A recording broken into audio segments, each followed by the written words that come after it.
दोस्तों HIV ads आप सभी ने सुना होगा, एक यौन संक्रमण रोग है जो बहुत ही खतरनाक रोग है। इसका इलाज कुछ नहीं है, लाइलाज बीमारी जिसका अंत मौत के साथ ही होता है। और जब HIV जैसी बीमारी, एड्स जैसी बीमारियां 12 से 10 साल के बच्चों में होने लगे तो आप क्या सोचेंगे? दुनिया का अंत बहुत करीब है।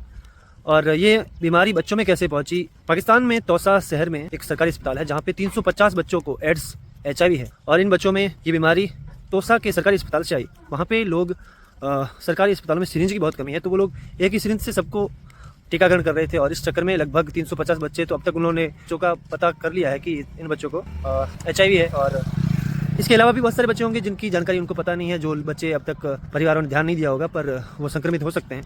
दोस्तों, एक अस्पताल वो जगह है जहाँ पे आपको इलाज मिलता है आपके छोटे मोटे रोगों से लेके बहुत बड़े रोग तक। और जब आप अस्पताल में जाते हैं तो आप सोचते हैं कि हाँ, मैं थोड़ा बेहतर होकर निकलूंगा यहाँ से, कुछ जो भी आपके शरीर के अंदर दिखते हैं, जो भी प्रॉब्लम है स्वास्थ्य संबंधित आपकी, उससे कुछ उपचार मिलेगा, कुछ अच्छा बन के, कुछ बेहतर बन के निकलेंगे आप। पर जब मैं बात करूँ हमारे भारत की और पड़ोसी देश बांग्लादेश हो गया, पाकिस्तान हो गया, यहाँ पे जब हम मेडिकल सुविधाएं देखते हैं, भारत मैं मानता हूँ इन दो देशों से काफ़ी बेहतर कर रहा है, बहुत आगे हैं हम इस मेडिकल फील्ड में, पर फिर भी कहीं ना कहीं हम आज भी कॉम्प्रोमाइज़ करते हैं बहुत सारी जगहों पे। और एड्स का इलाज कोई इलाज नहीं है, लाइलाज बीमारी है ये।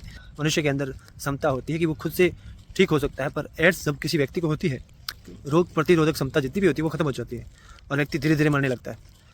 तो ये एक रोग ऐसा रोग नहीं है कि आपको एक पल में मार देगा। मैं समझता हूँ एक व्यक्ति जब मरता है तो एक झटके में मर जाए तो ये बहुत बेहतर मौत है, पर इसके बजाय अगर वो एक लंबी मौत मरता है धीरे धीरे किसी रोग से, तो ये बहुत ही दर्दनाक मौत होती है। और आप कैसे सोचेंगे कि लगभग 350 बच्चे जिनकी उम्र 10 से 12 है और वो ऐसे रोग में हैं जिस रोग की कल्पना भी हम नहीं कर सकते, बहुत ही डरावना होगा।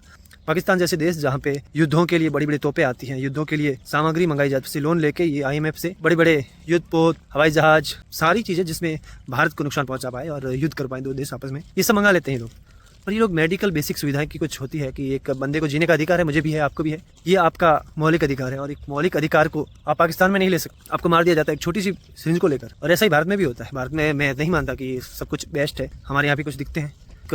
कफ सिरप थी जो हमारे सरकारी अस्पतालों में थी, जिससे बच्चों की किडनी फेलियर हो रही थी। और हमारे ही भारत की कुछ ऐसी दवाएं हैं जो अफ्रीका में हजारों बच्चों की मौत का कारण बन रही है। तो मैं तो बस इतना कहूँगा कि एक नागरिक को सरकारों से इतनी गुजारिश है कि कम से कम जीने का अधिकार तो दीजिए यार, लोगों को बिना कारण मत मारिए। ये जो भी कर रहे हैं आपने ऐसे मंत्रियों को चुना है जो बस अपने घरों को भरने में लगे हैं, जिनको आम लोगों की कोई चिंता नहीं, पर कम से कम जीने तो दीजिए लोगों को।